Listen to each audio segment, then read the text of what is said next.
Thanks, Devin. The Warehouse Community Arts Center in Eagle River focuses on 5 areas of programming: arts and aging, ceramics, lifelong learning, public art, and youth programming. Today, we are talking to John Langer, one of the Warehouse's artist teachers who helped create their flagship ceramic studio, now named the Langer Ceramics Studio. So thank you so much for joining us today. Nice to be here. Yeah, so we're going to talk about the studio in a minute, but how about you just tell us about you and how you kind of got into pottery yourself? Is it something you've always done? Well, around 1970, early 1970, I was teaching, and I wandered into the high school art room where I taught. And it was the first time I ever saw a piece of clay slammed on the wheel and a pot come up from it. And I hadn't had any art in high school myself, and I was really mesmerized and hooked. And the art teacher, a fellow by the name of Johnson Loud, asked me, he said, well, why don't you take my community night course? So I did, and I kind of got mentored into pottery that way. I really never took any formal college courses or anything like that, but just did workshops and spent literally thousands of hours on the wheel. Wow. That's a dedication there. It's a journey, and there's a learning curve to it, and I try to impress that on new students that you know, it may be easier than it looks. A lot of times they say, well, you make it look so easy, and I challenge them. I say, I could make it look hard if it would make you happier, but actually, you know, if they really dedicate themselves and apply themselves, they just continually make progress. And so I've enjoyed teaching pottery actually as much as making it. And my association with the warehouse started. I was looking for a place to teach.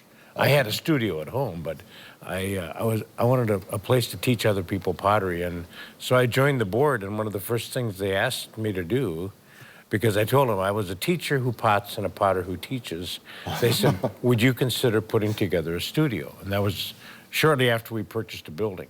And I said, I'll take care of it. So we did, and we accumulated the equipment and built the you know, the spaces we needed and everything, and finished the studio. And now we've got 6 wheels and a slab roller, 2 kilns, and we can handle a class of 6 people at the wheel.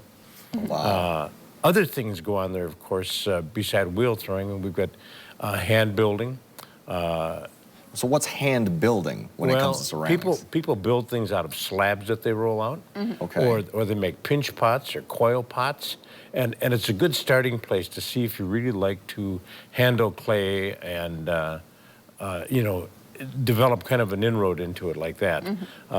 Everyone looks at the wheel and say, well, that really looks like fun, and we're going to do that. And I had my niece's daughter came up by us, and I taught her some hand building. She was 9 at the time, and she said, and she took to it really well. She made some coil pots, and then she said, well, Uncle John, she called me Uncle John, but Uncle John, when I come up the next time, I want to work on the wheel. And I kind of passed it off, you know, not thinking 9's too young. Well, you know, a few months later, she comes back up with my sister, and it's 11 o'clock, and you know, she's walking out of the van with an Arby's wrapper in her hand, saying, "Let's go work on the wheel." Oh, she was ready. It's a good time for wheeling. Yeah, and you know what?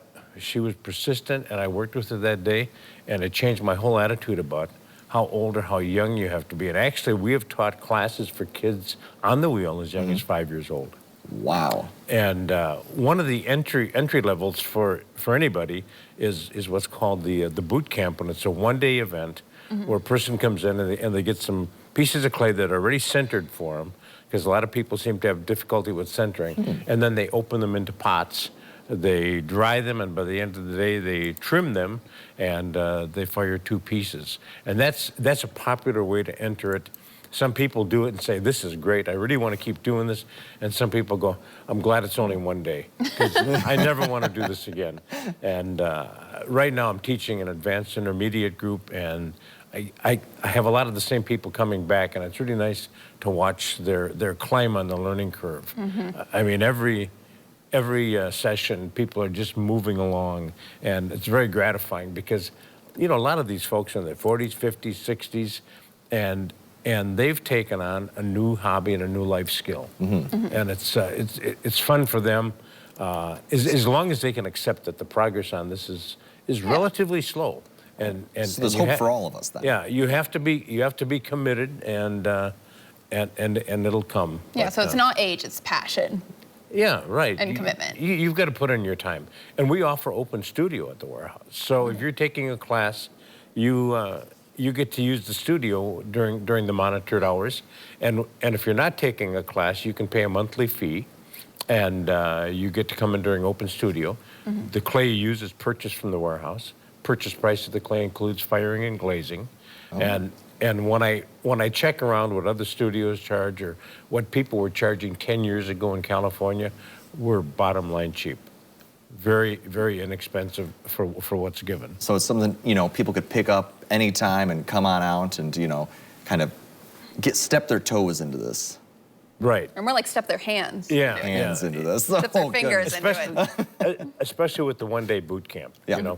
And then after that, they'll usually sign up for a beginning class or maybe a beginner's level 2. And of course, everybody progresses at different rates. Right. It's like anything else. And I tell them, don't look at the people around you and say, oh, I'm not doing as well as they are, or I'm doing much better than they are. Everyone works at their own level. And a lot of the folks in my classes are retired, and I say I didn't retire to do nothing. I retired to do something else. Yeah. Absolutely. And so just a job switch.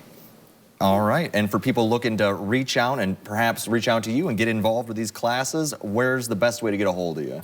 You can go online and look at Eagle River Art, or Eagle River Center for the Arts, or the Warehouse Center for the Arts, and look on the website, and there's classes listed. You can always call and ask if there's anything coming up, and if enough people called, say 4 people said, we would like to do classes, but the only time we can do them is like Saturday from 1 to 5.